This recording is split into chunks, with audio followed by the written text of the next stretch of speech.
I always thought Times Square on New Year's Eve would feel electric. Magical, even. The type of memory you tell your kids about someday. And for most of the night, it was exactly that. Crowds pressed shoulder to shoulder, paper hats bent from humidity, confetti drifting like snow under the billboards. My girlfriend, Anna, was glowing. She'd wanted this trip for years, but looking back, I think the night started to sour the moment he noticed us. We were standing near 45th Street, wedged so tightly I could barely shift my weight. When I lifted my phone to take a photo of Anna, I caught sight of a man standing a few feet behind her. Not celebrating, not singing, not even smiling. Just staring directly at us, as if we were the only two people in a packed square of thousands.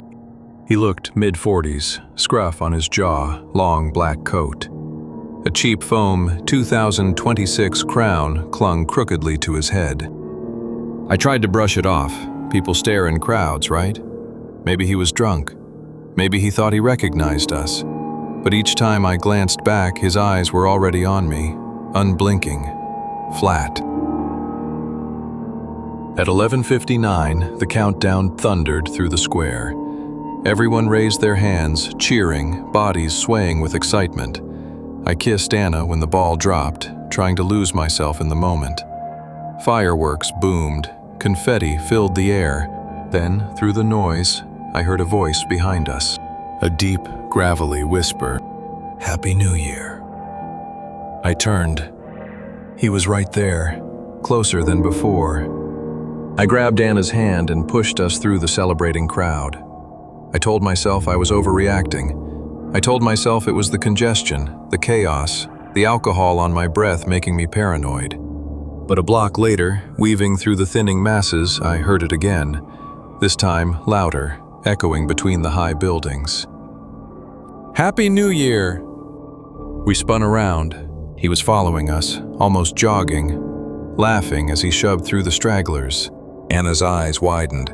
"Okay, we're getting a cab, now." But Times Square on New Year's is a fortress. Streets blocked off, cabs non-existent, everything funneled into a maze of barricades. We hurried west, slipping down a side street, hoping to cut around toward our hotel near 8th Avenue. For a moment, the street fell quiet. Then, footsteps. Fast ones. "Hey! Happy New Year!" His voice bounced off the brick walls, wild and gleeful. We broke into a run, turning down another street. The crowds were gone now, just puddles reflecting neon lights and a few stragglers heading home. My lungs burned from the cold air. We ducked into an alley between two delivery entrances, hoping to lose him.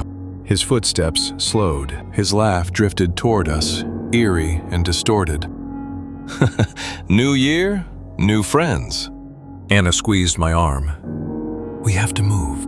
We sprinted out the far end, slipped across the street, and dove behind a parked catering van. My hands shook so badly I nearly dropped my phone. I dialed 911. Before the operator finished her greeting, I peeked around the van. He stood under a flickering street lamp, head tilted, scanning the road like a predator who knew we hadn't gotten far. "Happy New Year," he murmured. I stifled a breath. The operator asked for our location. I whispered it, barely audible. A police car turned the corner minutes later, lights flashing but sirens off. The second he saw it, the man pivoted and walked briskly away. Just walked, as if nothing at all had happened. The officers searched for him, even circled the block twice, but he vanished into the city. They escorted us back to our hotel, told us we'd probably encountered a drunk, over-enthusiastic reveler. File a report in the morning, try to get some sleep. We did neither. But here's the twist, the part that keeps me awake. The next morning, as we packed to leave, I turned on the TV. Local news was covering the massive New Year's cleanup. Then the reporter said something that made my stomach flip.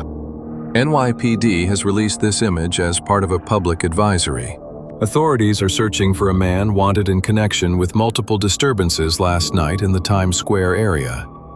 A photo flashed on screen. Him. The stare, the crooked crown, the long coat. But the reporter continued. The man is believed to be mentally unstable and dangerous. According to police, he was taken into custody earlier this week, but escaped last night during transport. Anna gasped. I felt ice settle in my chest.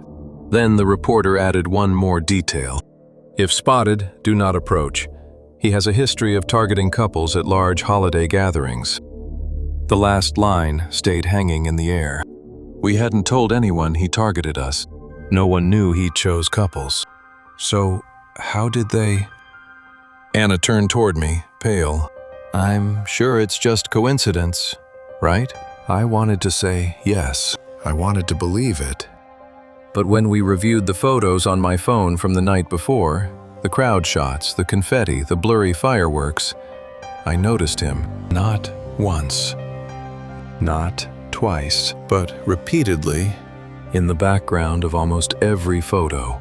Sometimes far away, sometimes close, always looking at us, always smiling. We hadn't gotten away from him. He'd been there the entire night, and maybe, just maybe, long before we ever realized it,